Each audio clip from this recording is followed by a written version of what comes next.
Book of Esper के episode number 720 की starting में हम लोग देखते हैं कि ट्यूबा टाइसन क्राउन प्रिंस के मैनर में जाना चाहता था, जिससे कि वो ट्यूबा लियानेरा और ट्यूबा लुईफेंग को बचा सके। लेकिन उसका एक दोस्त बोलता है जिस समय तुम क्राउन प्रिंस के मैनर में अपने गार्ड्स को लेकर जाओगे उसी समय तुम्हें गद्दार ठहरा दिए जाओगे और फिर जाकर तुम्हें कोई भी नहीं बचा सकता है।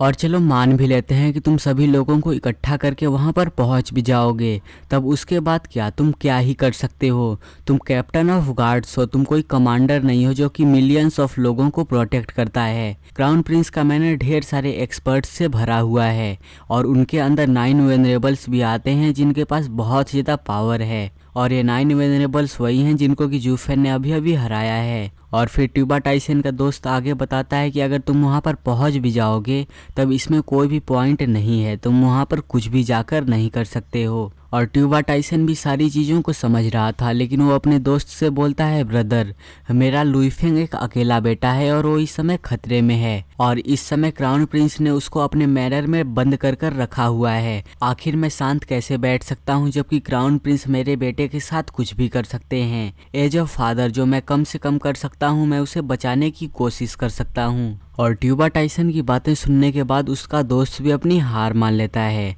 लेकिन वो लास्ट बार सजेशन देते हुए बोलता है क्यों ना हम कोर्ट्स में जाएं और ढेर सारे लोगों को इकट्ठा करके हिज मैजेस्टी से भीख मांगे।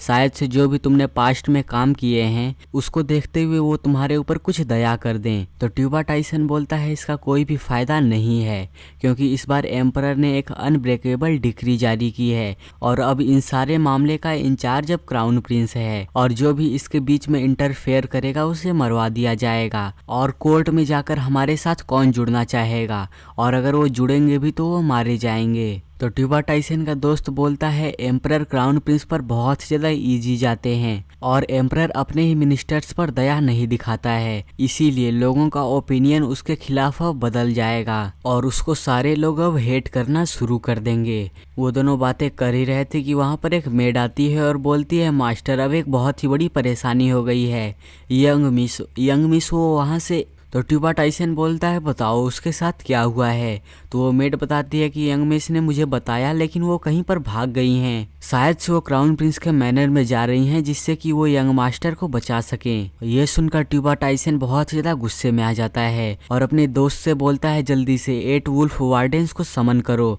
और उन्हें असेंबल करो और ढेर सारे लोगों को बाहर इकट्ठा करो और क्राउन प्रिंस के मैनर को चारों तरफ से घेर लो, आज हम उसको जिंदा नहीं छोड़ने वाले हैं।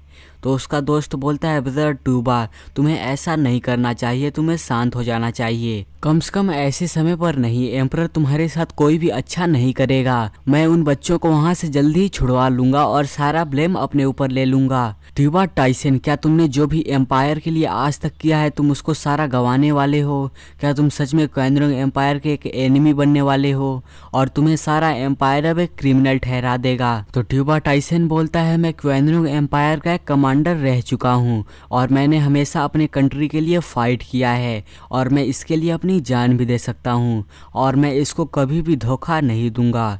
लेकिन चाहे कुछ भी हो जाए, हिज मैजेस्टी मेरे साथ कुछ भी करें, मैं कंप्लेन नहीं करूँगा, लेकिन मैं एक फादर भी हूँ। आखिर मैं अपने ही बच्चों को क्राइम्स के साथ कैसे लड़ते हुए देख सकता हूँ?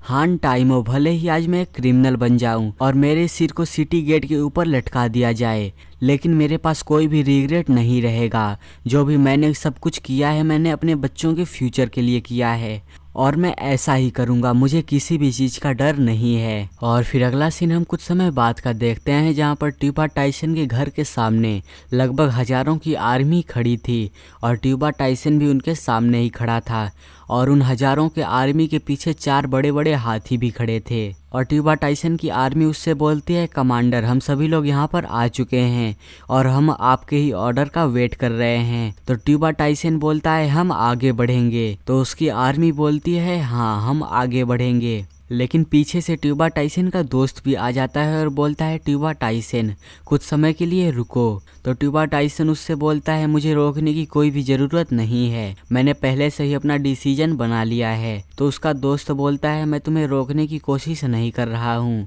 बल्कि मैं तुम्हारे साथ आना चाहता हूँ ओल्ड फ्रेंड। अगर मैं तुम्हारे साथ जुड़ जाता हूँ और तुम्हारे साथ मिलकर लड़ाई करता हूँ तब मुझे भी एक गद्दार ठहरा दिया जाएगा। तब मैं तुम्हारे साथ एम्परर को मनाऊंगा कि वो हमें छोड़ दें। और ये ट्यूबा टाइसन का ट्रू फ्रेंड है और ट्यूबा टाइसन भी यही सोच रहा था।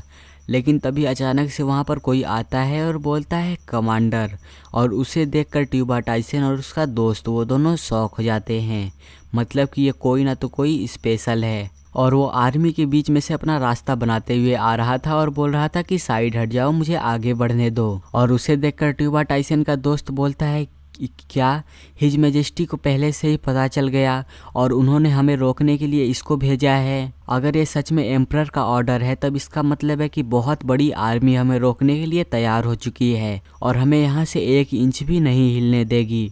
और जो इम्पेरियल गार्ड यहाँ पर आया था वो झुकते हुए बोलता है कमांडर ट्यूबा तुम सच में एम्पायर के गॉड ऑफ वार हो, तुम्हारे पास इतना ब्रिलियंट माइंड है और तुमने इम्पेरियल पैलेस के खतरे को पहले से ही देख लिया और इतने सारे लोगों को तैयार कर दिया जिससे कि तुम हमारी मदद कर सको। तो ट्यूबा टाइसन बोलता है क्या इम्पेरियल पैलेस खतरे में है? तो इम्पेरियल गार्ड बताता है हाँ, 6th प्रिंस अपने साथ एक यूथ को लेकर आया है और वो इम्पेरियल पैलेस में वो यूथ बहुत ज़्यादा तबाही मचा रहा है और उसको कोई भी रोक नहीं पा रहा है, वो अनस्टॉपेबल है और वो धीरे धीरे हिज मैजेस्टी के चैम्बर के आगे बढ़ रहा है। और यहाँ पर इस इम्पेरियल गार्ड को एक मिसअंडरस्टैंडिंग हो गई है। ट्यूबा टाइसन क्राउन प्रिंस को मारने के लिए इस आर्मी को इकट्ठी कर रहा है, लेकिन जूफेन भी इम्पेरियल पैलेस में तबाही मचा रहा है। इसलिए इम्पेरियल गार्ड को ये लगा कि ट्यूबा टाइसन ने ये आर्मी जूफेन से लड़ने के लिए बनाई है। और फिर अगला सीन हम इम्पेरियल पैलेस का देखते हैं जहाँ पर चारों तरफ तबाही मची हुई थी और इधर उधर लोग मरे पड़े हुए थे और वो बहुत ज़्यादा जख्मी भी थे और चारों तरफ धुआं निकल रहा था। जूफेन के पीछे 6th प्रिंस था और जूफेन उस लिटिल फेरी के पीछे। और फिर जूफेन उस लिटिल फेरी से पूछता है तुम इस बार क्या करने की कोशिश कर रही हो?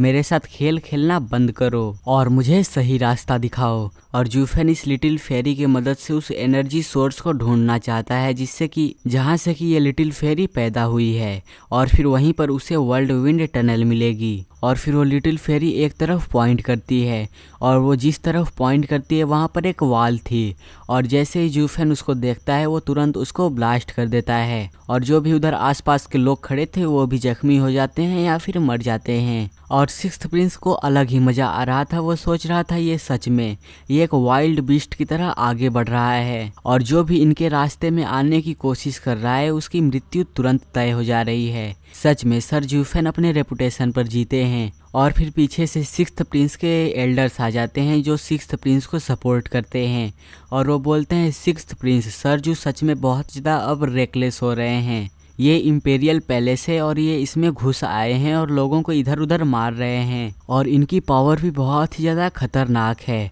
और जहाँ पर भी ये जा रहे हैं वहाँ पर तबाही मचा रहे हैं। लेकिन जब ये क्वेनरोंग एम्पायर एक बार छोड़कर चले जाएंगे तब आप अकेले छूट जाएंगे और तब आपको सारा ब्लेम अपने ऊपर लेना होगा।